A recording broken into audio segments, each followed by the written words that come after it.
কয়েকদিন থেকে একটা ছেলে বারবার আমাকে কল দিচ্ছে, বারবার আমাকে বলছে, হুজুর আমার কথাটা শুনেন।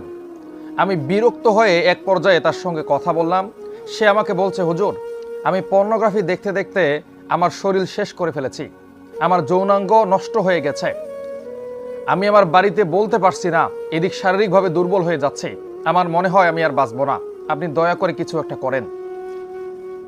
এখানে যারা তরুণ যুবকেরা আছেন তাদের উদ্দেশ্যে বলতে চাই, এই সমস্যা শুধুমাত্র ওই ভাইয়ের না, এই সমস্যা আজকে হাজারো যুবকের, যারা লজ্জায় নিজের শারীরিক ক্ষতির কথা পিতামাতার কাছে বলতে পারে না, লজ্জায় ডাক্তারের কাছে যেতে পারে না, অথচ পর্নোগ্রাফি দেখতে দেখতে, হস্তমৈথুন করতে করতে নিজেদের জীবন এবং যৌবনকে শেষ করে ফেলেছেন।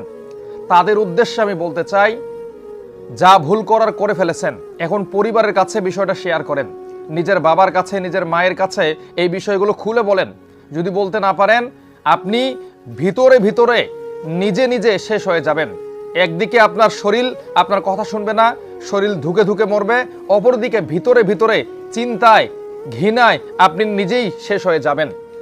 যারা এই সমস্ত পাপের মধ্যে ডুবেছিলেন বা আছেন, দ্রুতই এই সমস্ত পাপকে ত্যাগ করেন।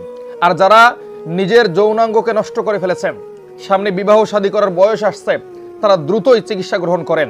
আর যারা একেবারে নিঃশেষ হয়ে গেছেন, তাদের কাছে হাত জোর করে অনুরোধ করতেছি, পিতামাতার কাছে বিষয়গুলো খুলে বলেন।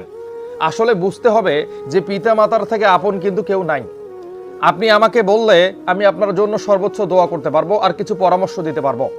আর যদি আপনি আপনার বাবা মায়ের কাছে বলেন, তারা আপনার কথাগুলো শুনবে এবং যথাযথ পদক্ষেপ গ্রহণ করবে। প্রয়োজনে ডাক্তার দেখাবে, চেক আপ করাবে, এক কথায় যা যা করা দরকার সব কিছুই করবে।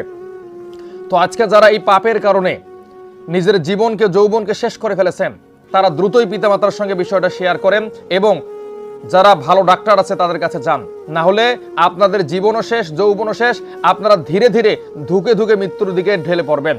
তো এই সমস্যা নিয়ে অনেকেই আমার সঙ্গে যোগাযোগ করেছে, অনেকেই আমাকে ফোন দিয়েছে, হুজুর বাঁচার উপায় কি বলেন, বাঁচার উপায় কি বলেন। তো ইনশাল্লাহ পরবর্তী ভিডিওতে আমি আপনাদের সামনে কিছু টিপস তুলে ধরবো। এই টিপসগুলো যদি মানতে পারেন, ইনশাল্লাহ আপনারা এই পর্নোগ্রাফি এবং হস্তমৈথুন থেকে বাঁচতে পারবেন। তো সবাই ভিডিওটা শেয়ার করেন, সবাইকে দেখার সুযোগ করে দেন।